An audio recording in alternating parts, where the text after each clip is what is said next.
আমাদের রোজার দুইটা দিক, একটা হলো রোজার বডি, একটা হলো রোজার স্ট্রাকচার, আর একটা রোজার ফিনিশিং।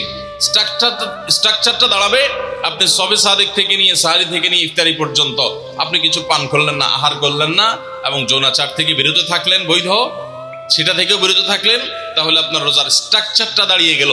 কিন্তু এই রোজা বা সিয়ামের ফিনিশিংটা হবে তখন যখন আপনার মাথা থেকে পা পর্যন্ত শরীরের প্রত্যেকটা অঙ্গ প্রত্যঙ্গের রোজা রাখবেন। শরীরের প্রত্যেকটা অঙ্গ প্রত্যঙ্গকে যখন আপনি গুনাহ থেকে বাঁচাবেন, তখন আপনার রোজাটা পূর্ণতা পাবে। নবী করিম সাল্লাল্লাহু আলাইহি সাল্লাম বলেছেন, বুখারীর হাদিস, মাল্লাম ইয়াদা কাওলা যুরি ওয়াল আমাল বি ওয়াল জাহল ফালাইসা লিল্লাহি হাজা আন ইয়াদা তাআমাহু ওয়া শারাবা। যে ব্যক্তি রোজা রেখে মিথ্যা কথা বাদ দিল না, রোজা রাখছে আবার মিথ্যা কথা বলে, আবার যে ব্যক্তি মিথ্যা কাজ, প্রতারণা, 2 নম্বরে এই সমস্ত বাদ দিল না রোজা রেখে, যে ব্যক্তি মূর্খতা সুলভ কাজ করলো, এই ব্যক্তি রোজা রাখে উপবাস থাকায় আল্লাহর কোনো ঠেকা পড়ে নাই, অর্থাৎ তার নিজের কোনো লাভ হয় না, তাহলে এটা উপোস থাকা ছাড়া আর কি। ঠিক একইভাবে নবী করিম সাল্লাল্লাহু আলাইহি সাল্লাম বলেছেন, কোন ব্যক্তি রোজাদার অবস্থায় কেউ যদি তার সাথে বিবাদে লিপ্ত হতে আসে, ঝগড়া করতে আসে, সে বলবে ইন্নী সায়েম, তোমার কথার বহুত জবাব দেওয়ার ছিল কিন্তু আমি রোজাদার আছি, সো আমি তোমার সাথে কথা বাড়াতে চাই না।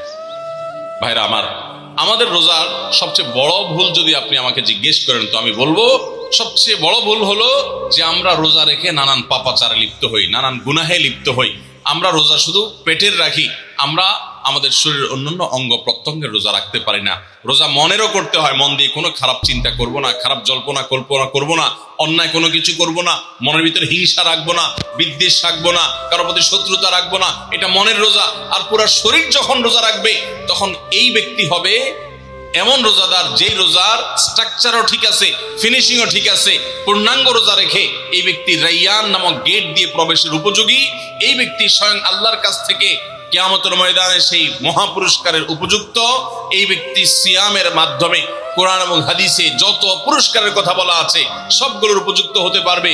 যে ব্যক্তির রোজা থাকে শুধু পেটের চাহিদা থেকে তাকে দূরে রাখে না, বরং শরীরের সমস্ত অঙ্গ প্রত্যঙ্গ দ্বারায় সমস্ত পাপাচার থেকে বিরত থাকার সংগ্রাম করে, নিয়ত করে, চেষ্টা করে এবং সেটা বাস্তবায়ন করে। আল্লাহ আমাদের সবাইকে তৌফিক দান।